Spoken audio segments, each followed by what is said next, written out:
சரி, அது பூமியில் இருக்கிறவங்களாக இருந்தாலும் சரி, தேவனுடைய சித்தத்தின்படியே எல்லாம் நடக்கிறது. அவருடைய கையை தடுத்து அவரை நோக்கி என்ன செய்கிறீர் என்று சொல்லத்தக்கவன் உலகத்துல ஒருவனுமே கிடையாது. தேவனுடைய கையை தடுத்து இந்த மாதிரிலாம் நீங்க செய்யக்கூடாதுன்னு சொல்லக்கூடியவர்கள் இந்த உலகத்துல ஒருத்தருமே கிடையாது.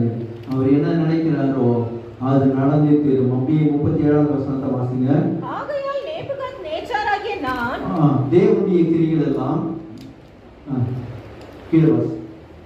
தேவனுடைய கிரிகள் எல்லாம் அவருடைய கிரியைகள் எல்லாம் சத்தியமும் அவருடைய வழிகள் நியாயமும் ஆனவைகள். தேவனுடைய கிரியைகள் எல்லாம் சத்தியம் உள்ளவைகள், அவருடைய வழிகள் எல்லாம் நியாயமானவைகள்.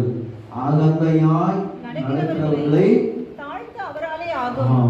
அவன் நேபுகாத்நேச்சாராக இருந்தாலும் சரி, பூமியில் இருக்கிற எல்லா நாட்டையும் அரசாண்ட நபர்